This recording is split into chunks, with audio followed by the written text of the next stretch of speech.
I just want to welcome everybody today. Thank you for taking time out of your busy day to be here. And I just want to for those people who don't know me, Tracy Amy, United Way Regional Coordinator for the East Kootenays. I work from my home office in Cranbrook, British Columbia, on the unceded ancestral territory of the Tenai Nation, and I'm very fortunate to live near and get to fish on the St. Mary's River out my back door. So it's nice to be here.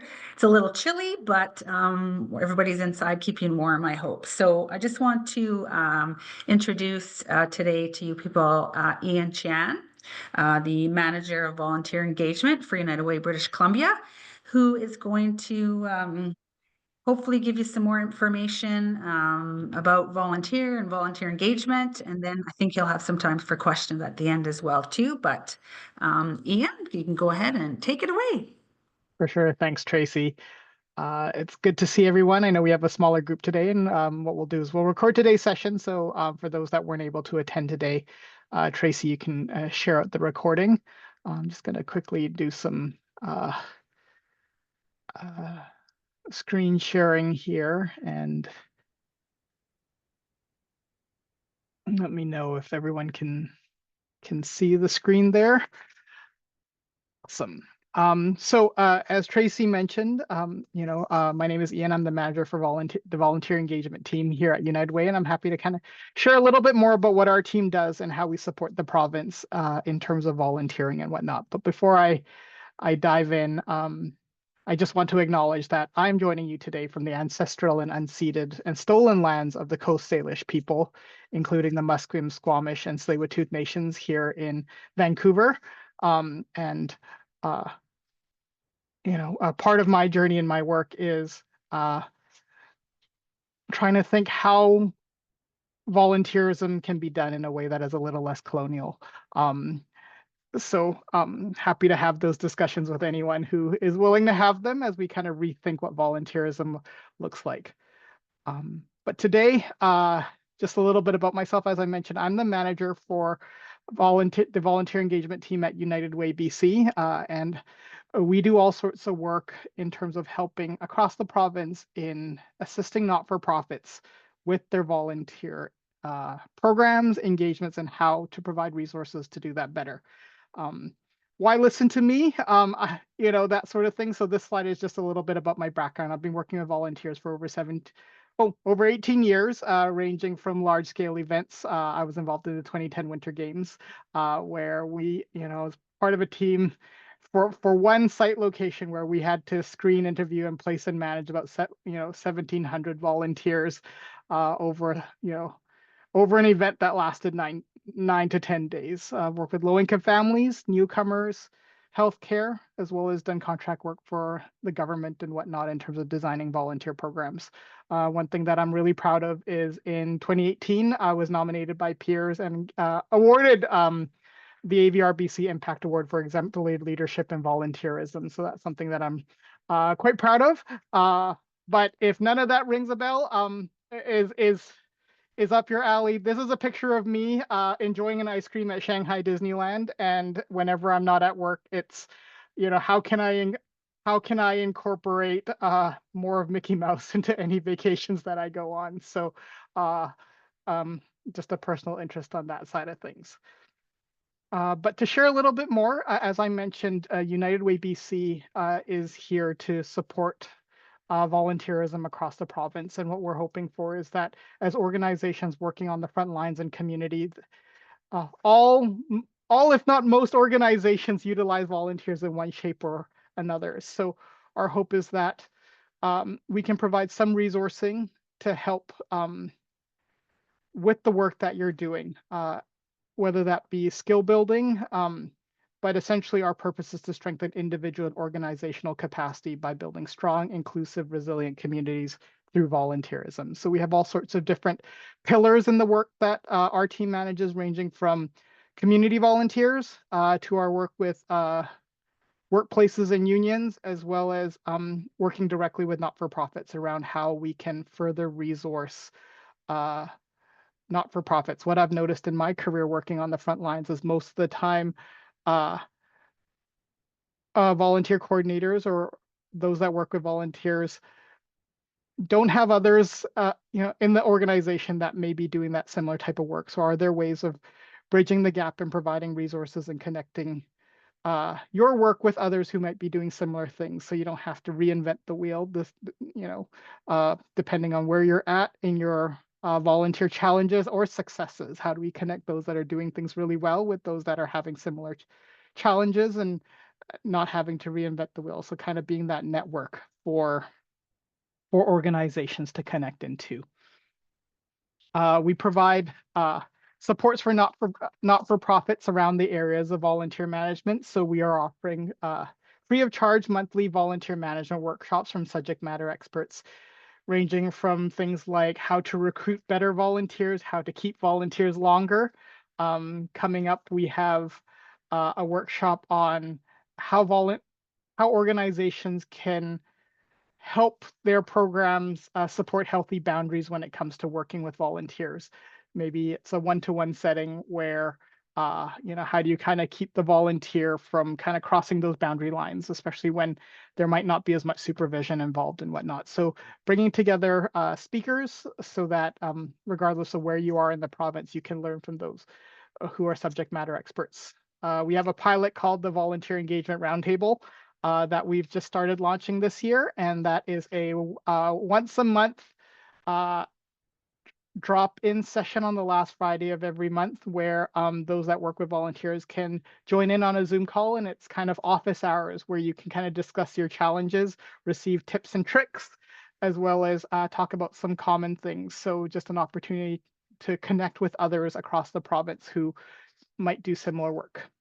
We also offer support calls one-to-one to kind of hear more about your programs, look over some of the things that you're doing, whether that be position descriptions or, as I'll talk about a little bit later, I Volunteer, which is a big platform that United Way offers free of charge. Outside of all of that, we are doing a lot of work in terms of volunteer advocacy to advocate with government and different groups to garner more resources towards volunteerism and connecting with more organizations on what your challenges are, where your volunteer needs are, allows us to have a better picture of where the needs, where the challenges are, and advocate as a whole, as opposed to having small organizations each advocating themselves. As an example, one of the common themes we're running into, especially in organizations that work with seniors, is just, or across the board, is the challenge of getting volunteer drivers. One is the cost, as well as how to make, it's a common need that we've seen across the province. So how do we think of creative ways of addressing this need to help more organizations? And lastly, I mentioned workplace group volunteering. United Way has partnered with a lot of workplaces in terms of getting workplace groups out into community to be involved. So we do some work around that as well. So we have groups coming in to pack hampers, to feed, to distribute meals and things like that. So whenever we can make that connect with workplaces and community volunteering, we try to kind of facilitate that as well, to kind of showcase the work that organizations are doing. But the bulk of what I'm going to be talking about today is actually I Volunteer. I Volunteer is a free tool for BC not-for-profits to share their volunteer opportunities.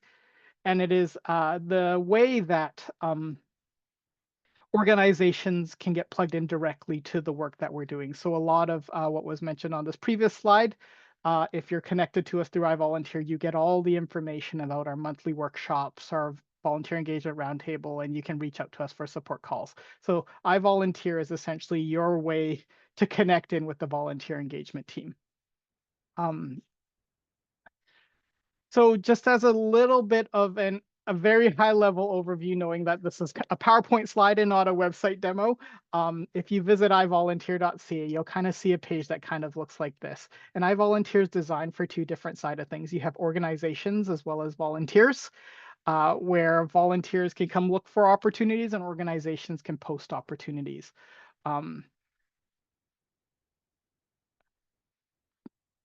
Part of what we do with regards to I Volunteer is, as I mentioned before, not-for-profits are able to share their volunteer needs through job postings, as well as United Way supports criminal record checks and things like that. So if your organization has administrative capacity issues, if you're utilizing iVolunteer, there's an opportunity to allow United Way to do the crim checks and an opportunity for those volunteers to share them back with your organization through different means and things like that. And like I mentioned, being on iVolunteer connects you with others who work with volunteers. So being able to kind of talk with others who have similar challenges and access to those training pieces. So currently, iVolunteer has over 15,000 users across the province. About half of them have criminal record checks already on file, and we are working with over 400 different agencies around the province. Depending on where you're located, iVolunteer has different levels of success in terms of helping with filling your volunteer roles. And one of the things that we advocate as well as, and we know that it is not the answer to your volunteer recruitment challenges, but it is just another way to advertise where to volunteers, what needs and roles you might have available. And one thing that we run into in different communities is sometimes we have volunteers in a specific community, but we don't have agencies posting, so the volunteers stop using the website. Vice versa, we need agencies to post on iVolunteer so that we can attract more volunteers. And one exciting thing that we will be doing in the next few weeks is just kind of putting some marketing dollars around bringing attention to iVolunteer in the East Kootenays area to so that more volunteers will be aware that iVolunteer exists. Also, with all the things that you post, it helps us with our advocacy work, so we can do a quick scan on where the needs are in different communities as well as at the province as a whole. So you posting on iVolunteer helps us as well. So going back to what iVolunteer looks like, if you're on iVolunteer, there are different ways that a volunteer can find information about your organization. That can be through navigating to our partners page, where you can see that all the different not-for-profits are listed, where a volunteer can click through and learn more about your organization. One of the things that we've noticed as well is as you post on iVolunteer, Google does a really good job at picking up your volunteer needs as well. So if you don't really have a marketing budget or a way to kind of promote your roles, if they are on iVolunteer and someone types in volunteer in Castlegar and you have all those keywords in your job posting, they will get caught by Google and whatnot. So there's different opportunities for volunteers to find more information about you, ranging from your organization specifically to very specific job postings. So for example, volunteers can navigate to the opportunities page, where they can browse opportunities based on keyword searches, on interests, on location. You can see here there's a use my location to show opportunities near me, where if you're putting all this information, it could highlight things that are closer to you. But you can see that as a volunteer goes through, there's a Meals on Wheels opportunity, and educational speaker. This was to help at our Healthy Aging conference back in 2024. And as you kind of click, as volunteers click through, they're taken to a couple different things.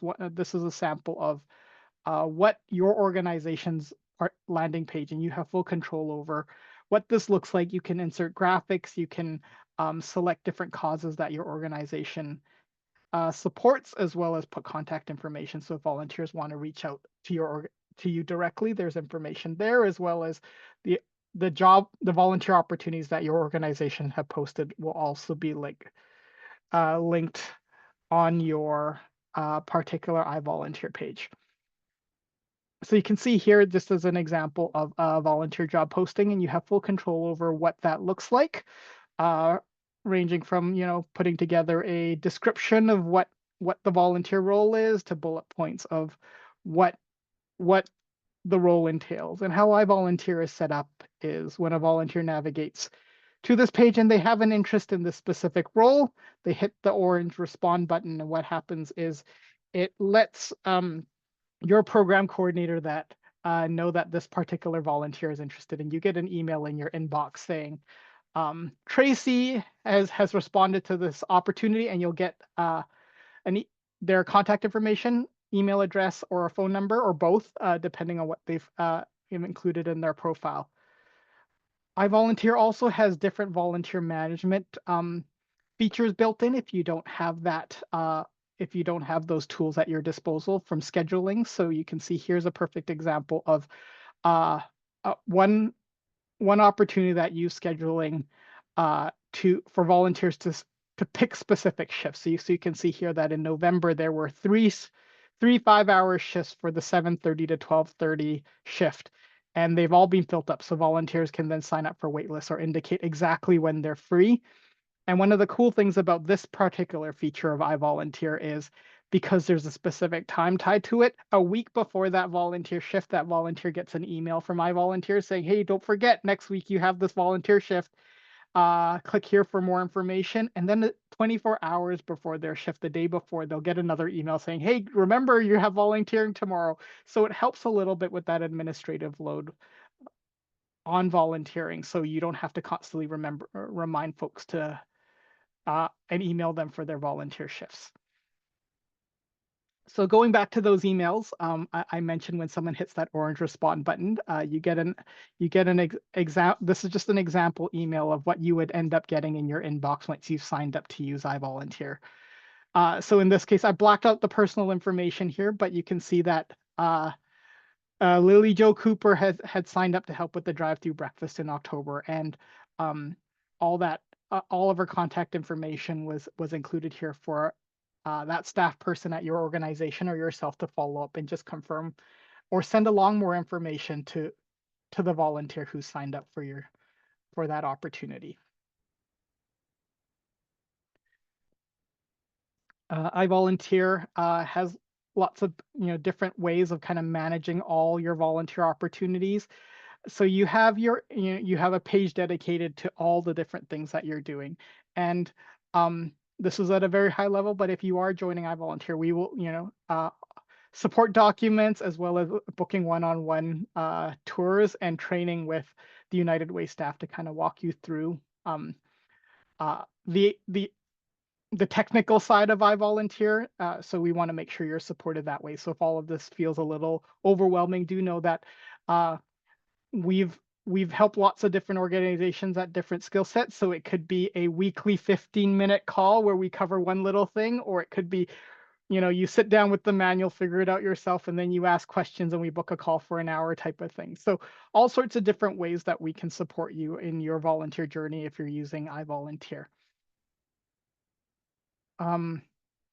So one thing, if this interests you in any way, the easiest way is to visit ivolunteer.ca, and you'll click the button that says for organizations and just walk through the application process. It usually takes a day or two for us to kind of approve it, but once you are, we'll kind of get you into that support stream of making sure that iVolunteer is set up in a way that works for you. And as I mentioned, a lot of this, you posting on iVolunteer helps us to do better advocacy as well, and to draw more attention to the needs in different areas, because as we see more and more organizations posting in different areas of BC, it allows us to know that, hey, there's a big need here. So as mentioned, we're seeing a lot of it, different organizations in different parts of BC posting. So if we have advertising dollars, we'll try to draw more attention to your postings that way, so we can be more aware and help you in your processes.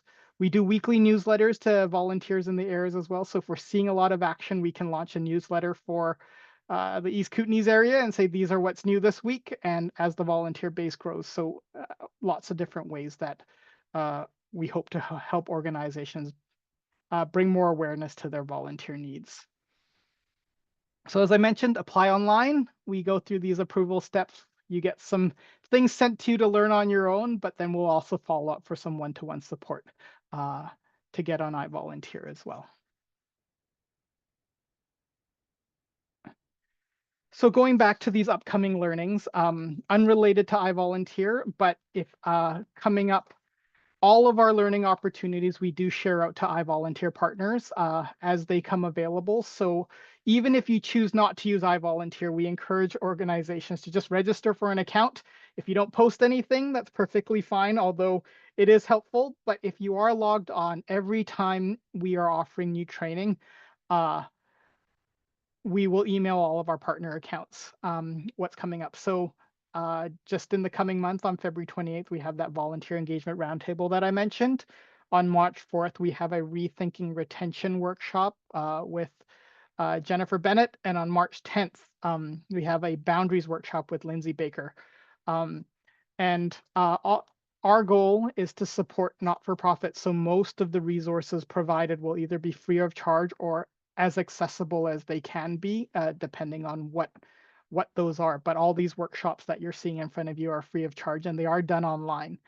And knowing that those that are joining the call may not already be on iVolunteer, if you registered for this meeting following this call, I will send out registration links for all of that. But do encourage you to get on iVolunteer for things that are happening beyond March the 10th. So that wraps up just the more formal side of things. I'll leave my contact information on the screen for a couple of minutes, and then I'll turn off the screen share. And happy to dive into questions. I know we have a really small group. Please feel free to just turn on your camera, unmute yourself, and chime in. But happy to kind of answer questions or share more things about iVolunteer, but also more about the larger picture of the volunteer engagement work that we're doing. So thank you for your time this afternoon. Thanks, Ian. I appreciate that. Yeah, so if anybody has any questions, feel free to connect here. I think it's a great opportunity to talk about some challenges or ask some questions about the system. What I love about our volunteer platform, or iVolunteer itself, is that it does allow organizations to sort of post needs and maybe connect with volunteers that they wouldn't normally know were even in their communities or in surrounding areas that might be looking for an opportunity to volunteer. And I actually ran into I was working at an event, and some people were new to the community from Calgary and were asking me about organizations that are looking for volunteers and how they could support them. So I think it's a great opportunity to, like I said, maybe bring some more awareness to other people in communities in the area and looking for opportunities. So yeah, so if anybody has any questions, feel free to unmute yourself and go ahead.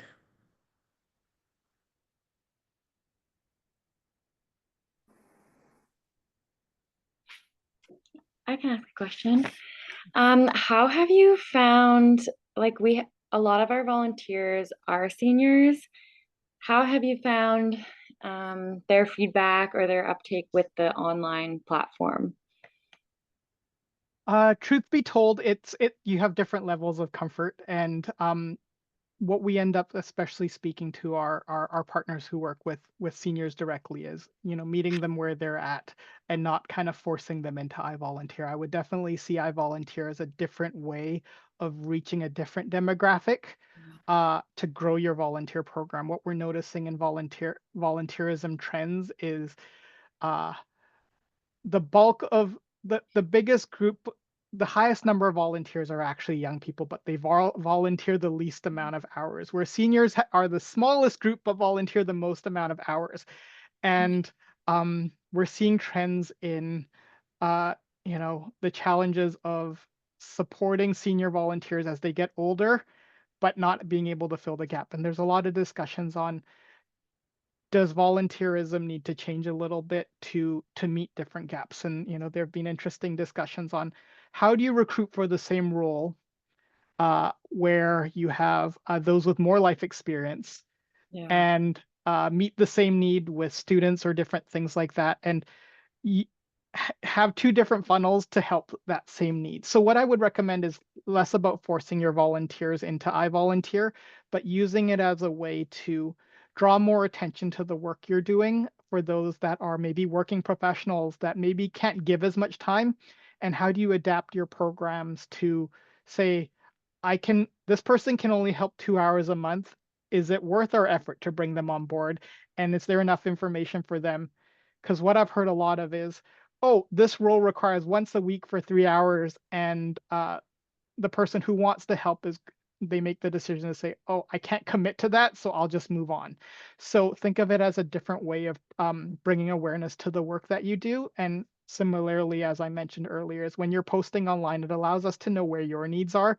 So one thing that we often say in our workshops is even if you don't need any more volunteers in that volunteer position, put it online anyway so people know that that's available for them when they're learning more about your organization. So, and we're, as you sign up, we're happy to have these conversations about like what works best and how do you adapt, but I would never recommend making the seniors sign up if they're already committed in a different way. Just Right. that, yeah.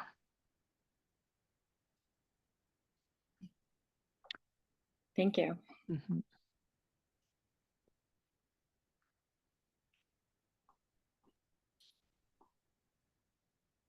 Anyone else with some questions? You don't need to turn your camera on if you don't want to.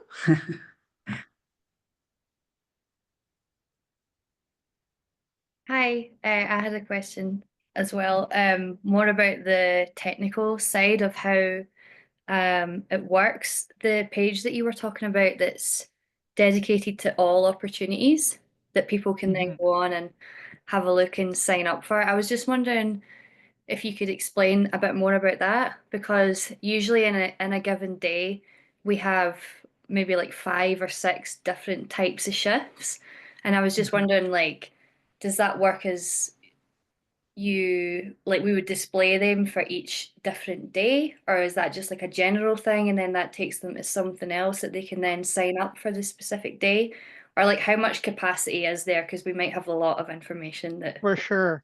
Yeah, there's a lot of different technical ways to approach the challenge. Going back to the opportunity page, um, the newest opportunities get come at the front of the list. So one thing that we encourage all of our organizations, just unfortunately how the system is set up, is if you're regularly updating your needs, you kind of go to the top of the list, knowing that we support the whole province. And obviously those that are in Vancouver aren't really interested in seeing things in Prince George, right? So we're working with training our volunteers on how to use the location tools. There's a lot of things and features that I haven't, that I didn't really cover.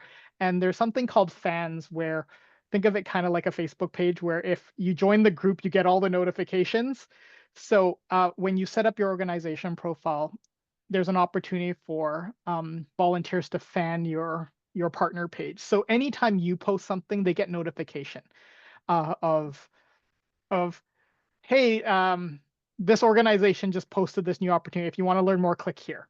And all of that's automated.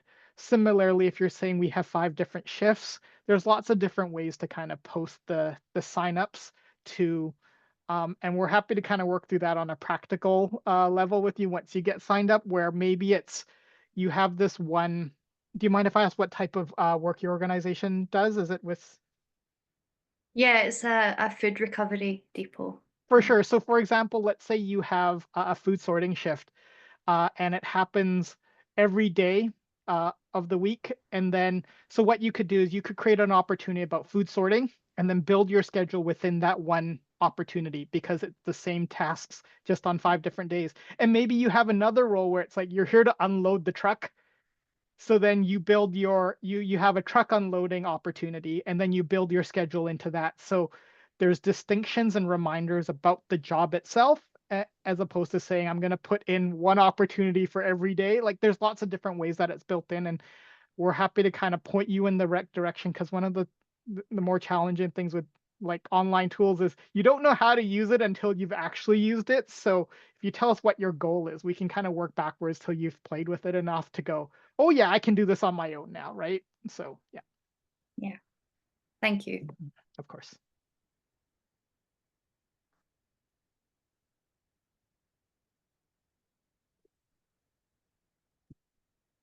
I just see a few people came in late, and I just want to let you guys know that we did record the session, and we can send out the recording after for those of you who were a bit late getting on. We're just in a time where if you wanted to ask some questions, although for those of you who were late, you might have missed some things, but if you have a specific question, feel free to ask Ian. He'd be happy to try and answer it for you.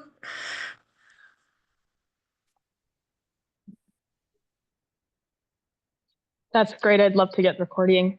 Thank you.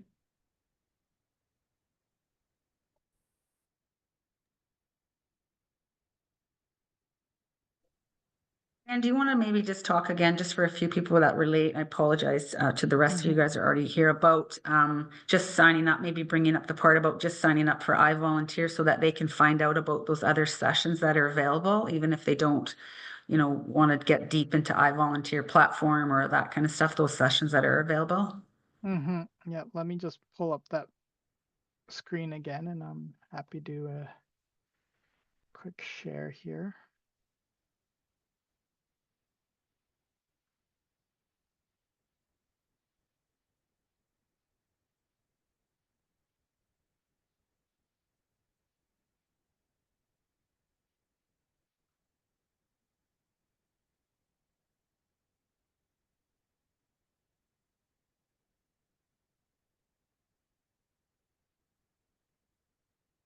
So for those that are new, if you go to ivolunteer.ca and click on the organization link, if you scroll down to the bottom, you'll see a registration link about your organization. So one thing that I didn't mention in the presentation is iVolunteer is a free tool provided by United Way, so there's no cost associated with utilizing it. The only conditions that we have is that you are a registered BC Society or Canadian charity.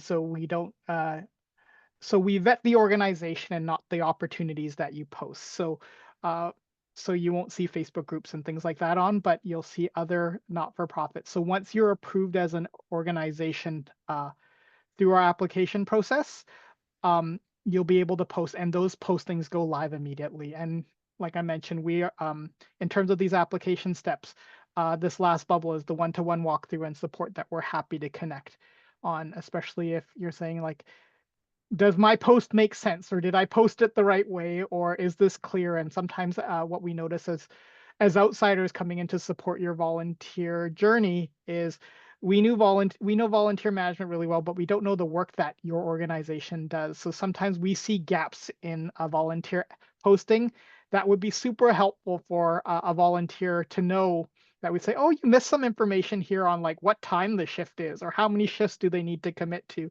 And sometimes those key pieces of information are the difference between someone saying, oh, I see myself doing that, or going, oh, actually, I'm not sure and I'm too lazy to ask, so I'm just going to close this browser window and not hit the button, or I'm going to go to the next posting, right? So sometimes we're able to kind of catch those things that make your posting a little bit more thorough. So like I mentioned before, iVolunteer has we're here to kind of walk you through it. So if it's daunting, please don't feel that we're here to help make it work for you at the level that you wish to use it. So And there was there was a question in the chat, and Amanda did answer it too, but I'm just gonna say it out loud if on your behalf, Tara. Thanks for that. She just said, do you require to sign up with a legal name, or can we sign you up on a brand name if it's different? Yeah, so if your organization has a way that it goes publicly, one of the things we do ask for that helps us vet is if you have a registered society or charity number that you can put in the application. That helps us vet that a little bit more clearly. But maybe maybe the legal name is like Chapter 17 of the East Kootenays a club. Like, we don't need it on that level, but if that's how, like, what you're normally referred to by the public is probably the best way to put it, and for us to kind of be able to link that over. Like I said, the biggest thing that we vet is sometimes we have some community groups that are really interested, but because they are not registered societies and charities, that is one of our criteria to be on iVolunteer. So just to keep that in mind when you are applying.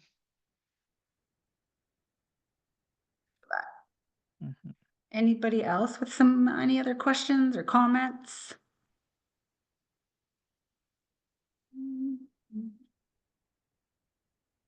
And just for those joining at the end, the reason we're stuck on this slide as well is I mentioned joining iVolunteer is your direct connection to the work that United Way is doing in terms of volunteer engagement education. So signing up on iVolunteer gets you on all the mailing lists and things like that, so that whenever we're doing a free workshop, you're getting that directly in your inbox to sign up for.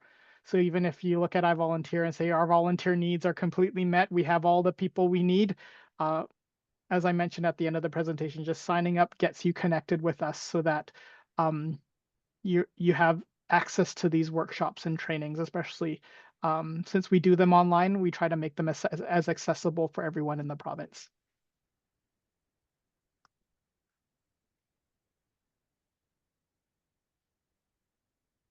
All right. Any more questions, thoughts, comments? I want to make sure everybody has a chance to, if they have any burning questions. And remember, it's a great opportunity to ask a question because somebody else might be thinking it.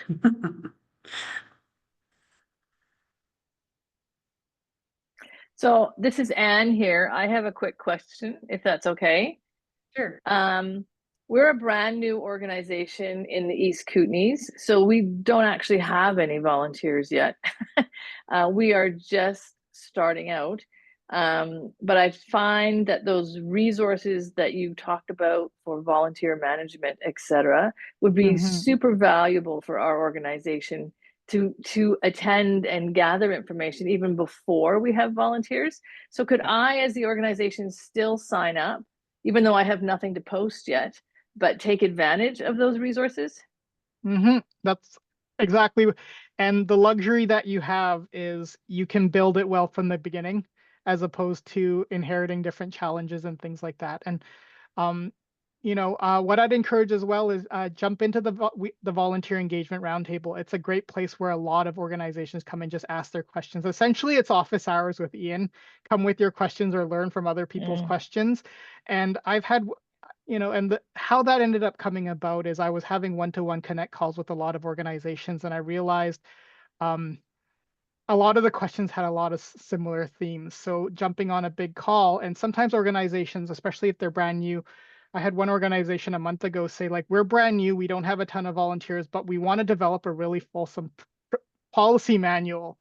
And I started hearing about where their needs were. And I said, actually, I don't think policies is where you need to start, right? So just hearing more about your organization and stuff like that. So I would say get on iVolunteer. And if there are ways to connect more, we're always happy. What I notice is volunteer engagement is not rocket science, but starting it from scratch, if you don't, can be its own challenge. So, not reinventing the wheel is something that we want to encourage as much of as we can. So if there are best practice that you can build into your organization, what we normally do is we say we can't do it for you, but we can point you in the right direction. So if you're struggling with position descriptions, we say, here are some samples that others have done really well. Start there, copy and edit, and go from there, right? So lots of different ways to grow your volunteer program. But I would recommend, if you're, one, to jump into any of these workshops, but if you're not sure where to start, the Volunteer Engagement Roundtable is an open forum. So if you're thinking,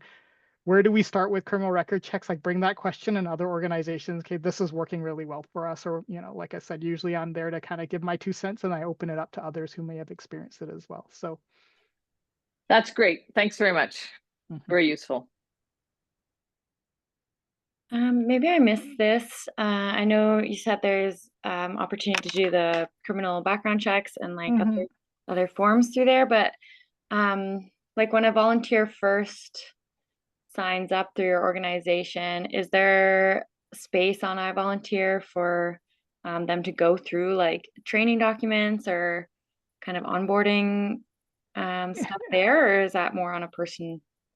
Yeah, less so in terms of it being your place to do your file management. I know, some organizations use other piece of database softwares like Better Impact or the volunteer module of Salesforce or Razor's Edge and things like that.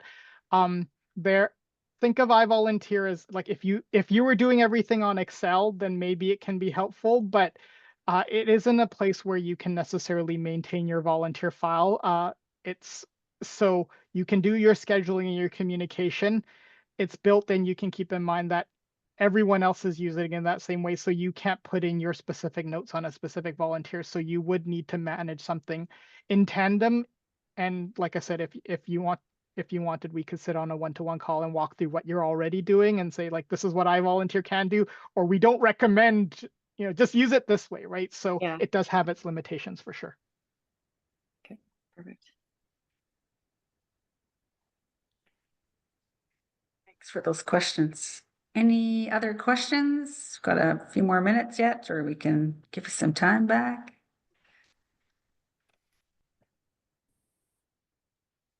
Going once. Going twice. Any more questions for Ian while we have him here? Amanda? So what you'll expect in your inboxes from me is I will send you information on these upcoming learning opportunities and connect opportunities directly to your inbox. And as mentioned, I am happy to connect one-on-one to hear more about your volunteer programs as well. And my team is available as well to kind of walk you through the nitty-gritty of iVolunteer if you're choosing to go down that route as well. So in that email, you'll feel free to reach out and we can book a one-to-one video call and I'd love to hear about the successes and challenges in your programs that surround volunteerism, because the more that we hear, to give an example of why are we doing a boundaries workshop is because when we connect with folks one-to-one, we're hearing this is the challenge. So as opposed to just offering random workshops, we tend to hear what the challenge is. And sometimes folks are coming to us and say, we need this, and then the challenge is actually something else. So we just, we try to, address those common needs. So like I said, I'm always happy to hear what's going on in your program. So do feel free to reach out once that email comes out to you to book some time. Right, and we will send out the recording for everyone, so you'll have those notes. And yeah, if nobody has any other questions, I'd love to give you guys some time back if you need it. And Ian's email will be in there. You can reach out to myself. I know the team at the Volunteer Engagement Group is awesome. I've been fortunate to work with Ian and Amanda, and they've all been amazing. So if we can support your organizations and your group and your work that you're doing, we'd love to be able to do that with you. So yeah. So if nobody has any further questions or comments, I just want to thank Ian today for your presentation and everyone for taking time out today to be here. I appreciate that. I know everyone's busy and lots going on today. But yeah, so we'll connect in the future, hopefully soon. Okay, thanks so much. Thanks, everyone. Thanks, Ian. Thanks, Amanda. It was good to see you. Thank you.